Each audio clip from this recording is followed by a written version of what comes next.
द्वैत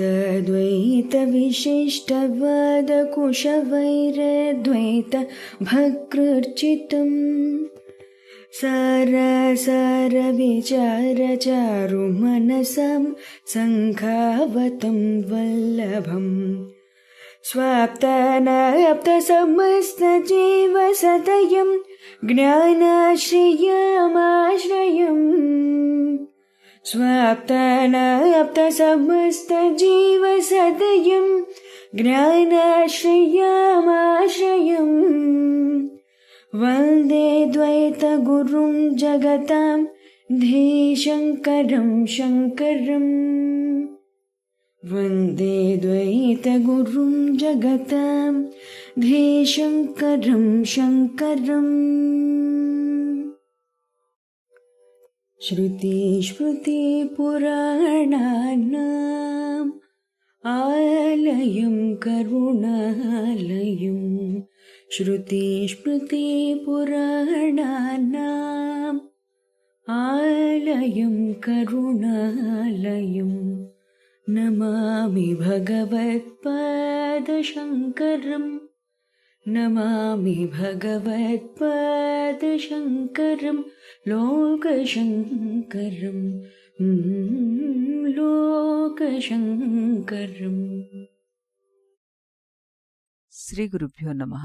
శ్రీ శ్రవణ ఛానల్కి శ్రోతలందరికీ కూడాను మరొకసారి స్వాగతం.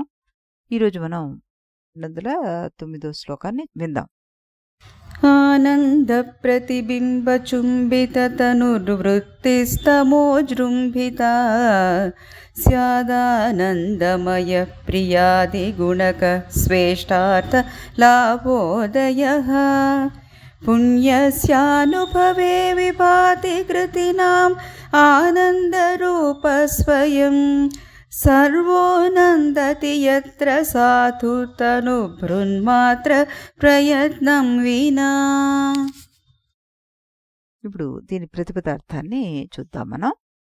ఇక్కడ ఆనందము యొక్క ప్రతిబింబము చేత చుంబిత స్పృశింపబడిన తనుహు దేహము గలదియు, తమోజృంభిత తమోగుణము చేత విజృంభింపబడినది, వృత్తి వ్యాపారమే, ప్రియాది గుణక ప్రియము మొదలైన గుణకములు గల, స్వేష్టార్థ తనకిష్టమైన వస్తువుల యొక్క లాభ ప్రాప్తి చేత, ఉదయ పుట్టుకగల, ఆనందమయ ఆనందమయము కోశముగా, స్యాత్ అగును, కృతినాం పుణ్యాత్ముల యొక్క, పుణ్యస్య సుకృతము యొక్క, అనుభవే అనుభవం నందు, స్వయం తాను ఆనందరూప ఆనందరూపంగా, భూత్వా అయ్యి, విభాతి స్పష్టముగా ప్రకాశిస్తోంది, యత్ర ఏ కోశమునందు, తనుబృన్మాత్ర అంటే శరీరము ధరించిన ప్రాణి మాత్రము, ప్రయత్నం విన ప్రయత్నము లేకనే, సాధుహు లెస్సగా, నందతి సంతోషిస్తోంది అంటూ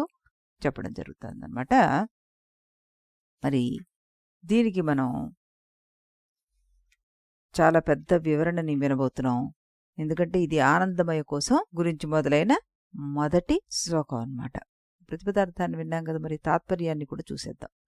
తాత్పర్యం ఏం చెప్తుంది మనకంటే, ఆనంద స్వరూపమైన ఆత్మ యొక్క ప్రతిబింబం చేత చుంబితమైనట్టి తమోగుణాల వల్ల ప్రకటితమైనటువంటి వృత్తిని ఆనందమయ కోసం అంటారు.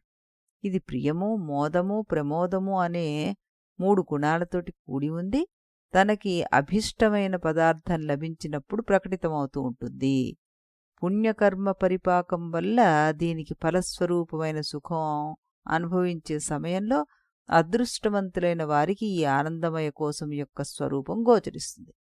దీనివల్లనే శరీరధారులైన జీవులందరూ ఏ విధమైన ప్రయత్నం లేకుండానే ఆనందాన్ని పొందేస్తున్నారు అంటున్నారు.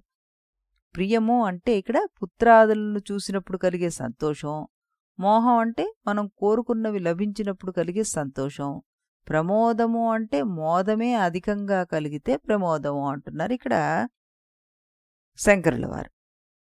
మరి ఇంత సుదీర్ఘ శ్లోకాన్ని మనం కూడా కాస్త సుదీర్ఘంగానే అర్థం చేసుకోవడానికి ప్రయత్నం చేద్దాం.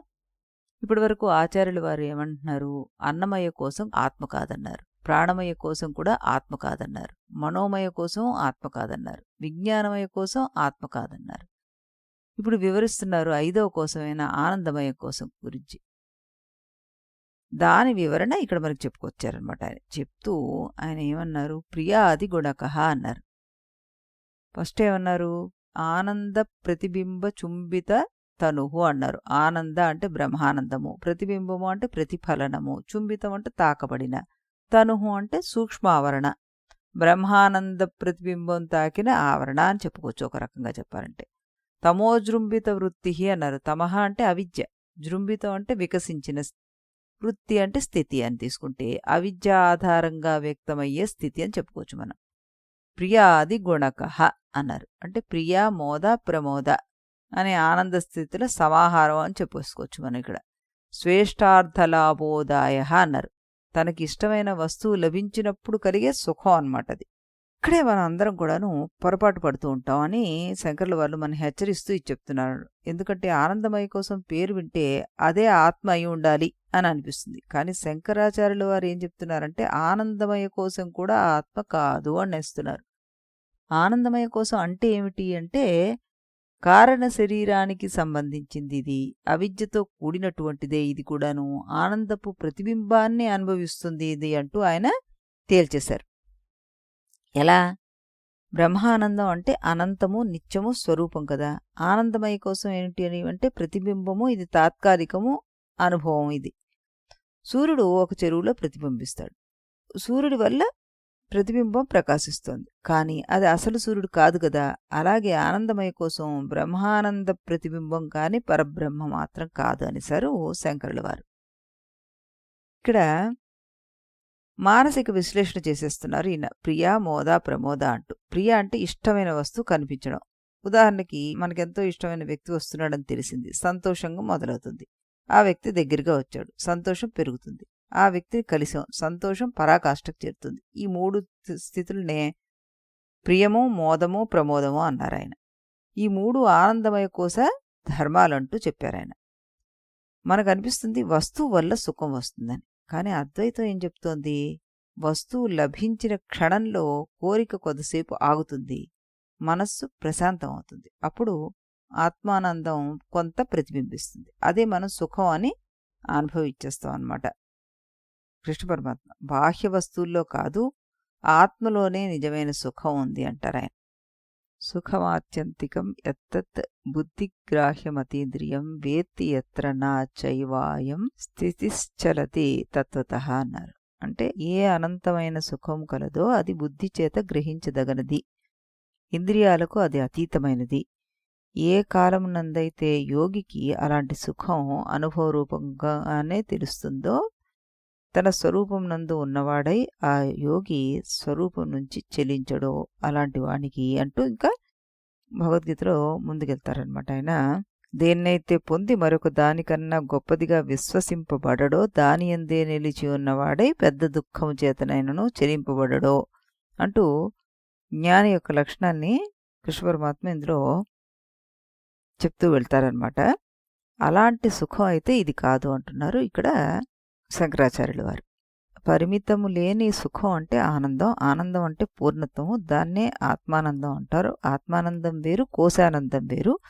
కోశానందం అంటే మన అనుభవంలోకి వచ్చే లౌకిక ఆనందాలు, వాటికి దేశకాల పరిమితులు ఉంటాయి. అనుభవంలోకి వచ్చే ప్రతి ఒక్క ఆనందానికి కాల పరిమితి ఉంటుంది. ఆ రోజు నేను గొప్ప ఆనందాన్ని అనుభవించాం అంటాం. ఆ రోజు అని చెప్పడం వల్ల అది ఇప్పుడు లేదు అని చెప్పకనే చెప్పినట్లు అవుతుంది అనమాట. కాల పరిమితే కాదు, నాణ్యతలో కూడా భేదం ఉంటుంది అంటున్నారు ఇక్కడ శంకర్ల వారు. విషయానందంలో తారతమ్య భేదాలు కూడా ఉంటాయి. వాటిని ప్రియ, మోద, ప్రమోదాలు అంటారు. ఒక మామిడి పండును చూస్తే నాకు ఆనందం కలుగుతుంది, దాన్ని ప్రియం అంటాం. ఆ మామిడి పండును కొని నా ఎదురుగా పెట్టుకుంటే కలిగే ఆనందాన్ని మోదం అంటాం. దాన్ని తింటే కలిగే ఆనందాన్ని ప్రమోదం అంటారు. ఇలా విషయానందము లేదా కోశానందంలో తారతమ్యాలు ఉంటాయి, కానీ ఆత్మానందంలో హెచ్చుతగ్గులు లేవు, ఆనందానికి పరిమితులే లేవు. ఆ ఆనందం సమాధిలోనే కలిగితే మళ్ళీ అది పరిమితమైనది అయిపోతుందన్నమాట. ఎవరో అంటారు, నాకు సమాధిలో అత్యంత గొప్ప ఆనందం కలిగింది, కానీ అంత ఆనందాన్ని అనుభవించి బయటికి వస్తే చాలా బాధ వేసింది అని. ఒకేసారి వందల కొద్దీ తేళ్లు కుట్టినంత బాధగా ఉంది అది. అటువంటి ఆనందం ఉండి మాత్రం ఏమిటి లాభం? అందువల్ల మనం అటువంటి ఆనందం గురించి ఇక్కడ మాట్లాడట్లేదు. మరి ఈ ఆనందం ఎలాంటిది అంటే బుద్ధిగ్రాహ్యం అన్నారు. అంటే బుద్ధి అంటే జ్ఞానం. జ్ఞానం పొందడం వల్ల కలిగిన ఆనందం. ఏమిటా జ్ఞానం? నేను పూర్ణుడిని. ఎప్పుడు?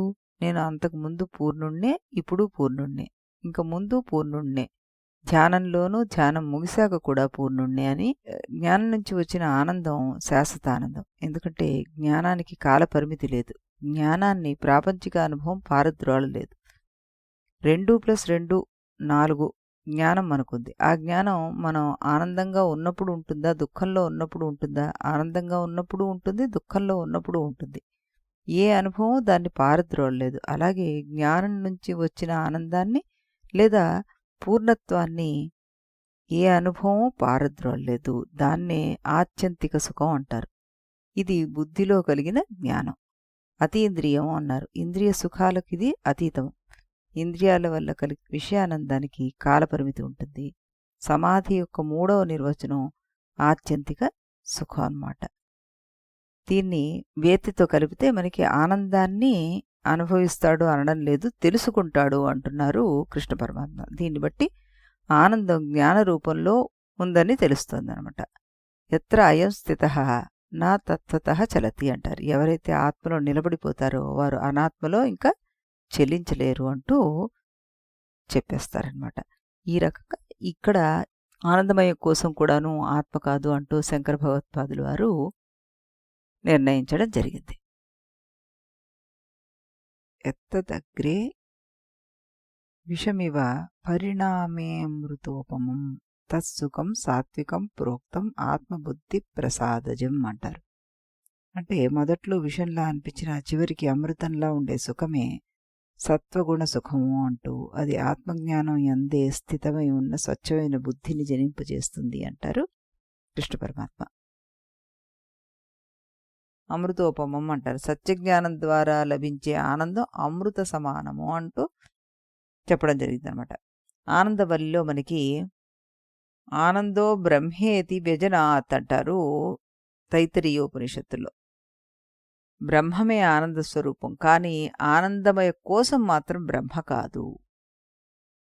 హనుమంతుడు సీతాదేవిని దర్శించినప్పుడు కలిగిన ఆనందం గొప్పది, కానీ అది కూడా ఒక అనుభవ స్థితి అంటున్నారు.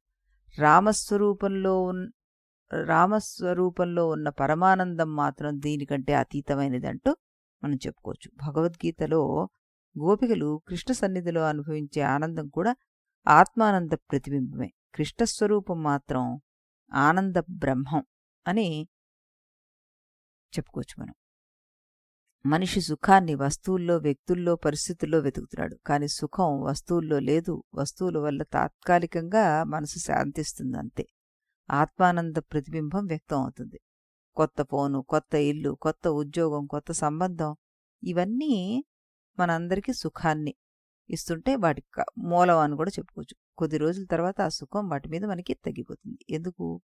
ఎందుకంటే వస్తు సుఖం ఎప్పుడూ కూడాను ఆనంద స్వరూపం కాదు కాబట్టి.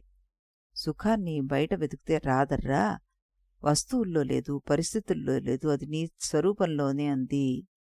ఆనందమయ కోసం అనుభవించే సుఖం కూడా ఆత్మానంద ప్రతిబింబమే. వస్తుంది, పోతుంది, పరిస్థితులపై ఆధారపడుతుంది. కాబట్టి అది పరమాత్మ ఎప్పటికీ కాదు. ఎందుకంటే నిత్యము ఉండేదే పరమాత్మ, ఆత్మ. మరి ఇది కొంతకాలం ఉంటుంది, తాత్కాలికంగా వెళ్ళిపోతుంది. కాబట్టి ఇది నటికి కూడాను ఆత్మ కాదు అంటూ మనం చక్కగా ఇక్కడ చెప్పుకోవచ్చు. అయితే దీనికి చిన్మయానంద స్వామి వారిచ్చిన వివరణను మనం చూద్దాం. ఆనందమయ కోసం వర్ణించబడుతోంది. ఆనందమయ కోసం కూడా మనస్సులో మెదిలే ఒక వృత్తే. వృత్తి అంటే ఆలోచన, ఆలోచన ఉందంటే కదలిక ఉన్నట్టే. సుషుప్తిలో కూడా ఏదో ఒక రూపంలో ఆలోచన కదులుతూనే ఉంటుంది. ప్రాణము, మనస్సు, బుద్ధి వీటన్నిటినీ కూడా మనం అధిగమించాలి. సమాధి స్థితిలో శారీరక ధర్మాలేవీ కూడా పనిచేయవు. సమాధిలో ఉన్నవాడిని వైద్యులు చూస్తే చనిపోయాడని నిర్ధారణ చేస్తారు. శ్రీ అరవిందులు వారు, పరమహంస యోగానందులు మహాసమాధి తరువాత వారి శరీరాలు ఎన్నో రోజులు జాగ్రత్తగా ఉంచబడ్డాయి. వారు సమాధి నుండి తిరిగి వస్తారేమోనని ఎదురుచూశారు. ఆ శరీరాలు క్షీణించడం మొదలుపెట్టిన తర్వాతనే వాటికి అంత్యక్రియలు జరపడం జరిగింది. ఒక వ్యక్తి సమాధిలో ఉంటే అతని శరీర పోషణ చేయడం ప్రకృతి యొక్క ధర్మం. ఆ శరీరంలో అతని ప్రారంధం ముగియకపోతే ఆ శరీరాన్ని ప్రకృతి జాగ్రత్తగా రక్షిస్తుంది. సమాధి నుండి తిరిగి వచ్చిన తర్వాత మాత్రమే ఆ శరీరాన్ని వ్యక్తి ఉపయోగిస్తూ ఉంటాడనమాట. మన యోగ వాసిష్టంలో ఈ విషయాన్ని ప్రత్యేకించి చెప్పుకున్నాం మనం. శరీరంలోంచి వెళ్ళిపోయి మరో శరీరాన్ని చూడడం జరుగుతుంది. తనలాంటి మనోరూపాన్నే చూస్తాడు. అప్పుడు 2 శరీరాలు ఉంటే ఎలా కుదురుతుంది అని చెప్పి ఒక శరీరాన్ని కాల్చివేయడం కూడా జరుగుతుంది. ఆ రకంగానే ఇక్కడ మనకి ఈ శరీరాన్ని వ్యక్తి ఉపయోగిస్తున్నాడు. మానసిక వృత్తులన్నీ పూర్తిగా ఆగిపోయిన స్థితే సమాధి. గాఢ నిద్రలో సూక్ష్మంగా కొన్ని వృత్తులు పనిచేస్తూ శరీరాన్ని రక్షించి పోషిస్తున్నాయి మనకి. అందుచేతనే సుషుప్తి ఎప్పటికీ కూడాను సమాధి కాదు. సుషుప్తిలో పనిచేసే వృత్తులను ఆనంద వృత్తులు అని అనవచ్చు మనం. వ్యక్తి చేత అనుభవింపబడే ఆనందం అతని మనస్సులోని అలజడికి విలోమానుపాతంలో ఉంటుంది. సాధారణంగా జీవితంలో మనం ఎన్నో మానసిక ఒత్తిడులకు అలవాటు పడి ఉన్నాం. ఏ సమయంలో ఏ ఒత్తిడి ఏ మేరకు తక్కువగా ఉంటుందో ఆ సమయం సాపేక్షికంగా సంతోష సమయం అని మనం చెప్పుకుంటూ ఉంటాం. కాబట్టి ఏ సమయంలో ఈ ఒత్తిడి అతి తక్కువగా ఉంటుందో ఆ సమయమే అత్యంత సంతోషమయమైన సమయం అని మనం చెప్పుకోవచ్చు. అటువంటి సమయంలో ఉండే అతి తక్కువ వృత్తులను ఆనంద వృత్తులు అంటున్నారు ఈయన. ఈ సమయంలో అనంత ఆనందంలో అణుమాత్రం అనుభూతమవుతోంది. ఈ భావాన్ని శంకరులు కవితా ధోరణిలో ఇలా అన్నారనమాట. తమస్సు నుండి విజృంభించే తనువృత్తులు ఆనంద ప్రతిబింబాన్ని చుంబించే సమయంలో అంటూ వర్ణించారు ఆయన. అదే ఆనందమయ కోసం యొక్క లక్షణం. సత్యం తెలియని అగ్రహణం నుండి మృదువైన ఆలోచన తరంగాలు మదిలో కదులుతాయి. వీటిని ఆనంద ప్రతిబింబం చుంబించడం అంటే ప్రకాశింపజేయడం. అలా ప్రకాశింపచేస్తున్నప్పుడు ఆ వృత్తి ఆనంద వృత్తిగా గుర్తింపబడుతుంది. అదే ఆనందమయ కోసము. మన జాగ్రత్త అవస్థలో కూడా అప్పుడప్పుడు మన ఈ కోశాన్ని అనుభవిస్తూనే ఉంటాం అంటారు స్వామివారు. మనకు ప్రియమైన వస్తువుతోటి మనకుండే అనుబంధం మీద ఆధారపడి ఈ ఆనందాన్ని కూడా మనం 3 రకాలుగా చేయొచ్చు అని ప్రియము, మోదము, ప్రమోదము అంటూ చెప్పడం జరిగింది కదా. అదే ఇక్కడ ఈయన వివరిస్తుంది అనమాట. మనకి ఇష్టమైన వస్తువులకు మన ఇష్టాన్ని బట్టి ఆనందపు స్థాయి కూడా తగ్గుతూ ఉంటుంది, పెరుగుతూ ఉంటుంది. ఇటువంటి స్థాయి భేదాలతోటి ఆనందమయ కోసం 3 రకాలుగా విభజించబడింది అంటూ మనకు ప్రియమైన వస్తువుని తలుచుకున్నప్పుడు కానీ ఆ వస్తువుకి సమీపంగా ఉన్నప్పుడు కానీ ఆనందం కలుగుతుంది, హాయిగా అనిపిస్తుంది. ఒక ప్రేమికుడు తన ఇంట్లో కూర్చుని ప్రియురాలు గురించి ఆలోచిస్తూ ఆనందిస్తాడు. ప్రియురాలు దూరంగా ఉన్నప్పుడు ఆవిడ గురించి ఆలోచనే అతనికి ఆనందాన్ని కలిగిస్తుంది. దీన్ని ప్రియ అనుభవంగా చెప్పుకోవచ్చు. మనకు ప్రియమైన వస్తువు మనకు దగ్గరగా వస్తే ఆనందం కొంచెం ఎక్కువ అవుతుంది. ఈ విధంగా ఎక్కువ ఉద్వేగంతో కూడిన ఆనందమే మోదం. దీన్నే జాయ్ అంటాం మనం. ప్రియమైన వస్తువు మనం అనుభవించే సమయంలో సహజంగా అత్యున్నత స్థాయికి చేరుకుంటుంది. అనుభవించే సమయంలో ప్రగాఢమైన ఈ ఆనంద అనుభవమే ప్రమోదము అంటే ఎక్స్టసీ అంటూ మనం చెప్పుకోవచ్చు అనమాట. పరమానంద స్వరూపమైన ఆత్మచేత ప్రకాశింపబడి మన చేత అనుభవించే ఆనందము, ప్రియము, మోదము, ప్రమోదము అని ఈ ఆనందం 3 రకాలుగా విభజింపబడింది కదా. ఆ సమయంలో మనం ఆనందమయ కోసంలోనే ఉంటున్నాం. వస్తువుల్లో ఆనందం ఉందని మనం అనుకున్నప్పుడు ఆనందానుభవం వస్తు సంబంధంగా ఉంటుందన్నమాట.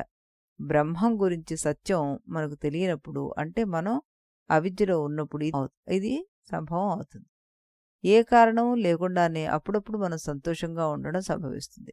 మనం గతంలో చేసుకున్న పుణ్యం యొక్క మంచి వాసనల వల్లనే ఇలా జరుగుతూ ఉంటుంది అంటున్నారు మనకి ఇక్కడ స్వామీజీ. మనలో ఉండే వాసనల స్థితిని బట్టి రకాలను బట్టి పాపపుణ్యాన్ని నిర్ణయింపబడతాయి. మనలో దుఃఖాన్ని, అశాంతిని ఎక్కువగా కలుగజేసే వాసనలు పాపమని, మనలో శాంతిని, సంతోషాన్ని కలిగించే వాసనలు పుణ్యమని అంటుంటారు. వ్యక్తిలో పుణ్యం వల్ల కలిగే వాసనలు ఎక్కువవుతున్న కొద్దీ అతని మనసు మరింతగా శాంతంగా, సంతోషంగా ఉంటుంది. మనస్సులో శాంతి ఎక్కువగా ఉంటే నిశ్చయంగా ఆనందానుభవాన్ని పొందుతాడు. ఒక చెట్టు కింద చింకిపాతలు ధరించి చలికి గడగడ ఉడుకుతూ తరువాత భోజనం ఎక్కడి నుండో ఏ విధంగా వస్తుందో తెలియని స్థితిలో కూడా మహాత్ముడైన వాళ్ళు మహదానందంగా ఉంటుంటారు. అతని పుణ్యం వల్లనే అతనికి ఆనందం కలుగుతుందన్నమాట. అనేక రకాల ఆనందానుభవాలు అన్నిట్లో కూడాను మనం ఆనందమయ కోశంలోనే ఉండి చూస్తుంటాం. దీని ప్రభావమే ఈ అనుభవాలు అన్నమాట. ఆనందమయ కోసం అగ్రహణంతో కూడుకుని ఉంటుంది. అక్కడ అనుభూతమయ్యేది దుఃఖం లేకపోవడం మాత్రమే. పూర్ణమైన ఆనందం అక్కడ అనుభవంలోకి రాదు. ఈ ప్రపంచంలో అతి కొద్ది మందికి మాత్రమే ఆనందం అంటే ఏమిటో తెలుస్తుంది. సాధారణంగా మనందరికీ తెలిసేది బాధ ఉండడం లేకపోవడం, దుఃఖం ఉండడం లేకపోవడం మాత్రమే. నిజమైన ఆనందం ఆనంద ఘనమయమైన బ్రహ్మానుభవమే. బ్రహ్మ యొక్క స్వభావమే ఆనంద ఘనము, పరిపూర్ణమయమైన ఆనందము. ఇది అఖండము. మనకి ఈ అనుభవం అందుబాటులో లేదు అంటూ స్వామివారి ఇక్కడ చెప్తూ మనకు తెలిసిందల్లా బాధలు లేని స్థితి మాత్రమే. అది ఆనందమయ కోశ అనుభవం మాత్రమే. అనుభవం అంటున్నారు ఆయన. ఇది ప్రాణులందరికీ అత్యంత ప్రియమైనది, అప్రయత్నంగానే లభించేది అంటూ ఇది అసలైన ఆనందం కాదు అంటూ ఇక్కడ ఆయన తేల్చేస్తారనమాట. చక్కటి వివరణ విన్నాం మనం. ఇది ఒక్క శ్లోకమే చెప్పుకోగలిగాం ఈరోజు. మళ్ళీ రేపు మనం మరో శ్లోకాన్ని కూడా విందాం. అంతవరకు इति गुरुवाक्यम् इति गुरुवाक्यं विधि वेदान्तं विदितारकमिति ब्रह्ममु इति गुरुवाक्यं विधि वेदान्तं विदितारकमिति ब्रह्ममु इति मोदलिदि नडुमिदि तुदि తెలిసిన వాడేవాడుగా ఇది మొదలిది నడుమిది తుది తెలిసిన వాడేవాడుగా ఇది గురువాక్యం విధి వేదాంతం విదితారకమితి బ్రహ్మము ఇది గురువాక్యం.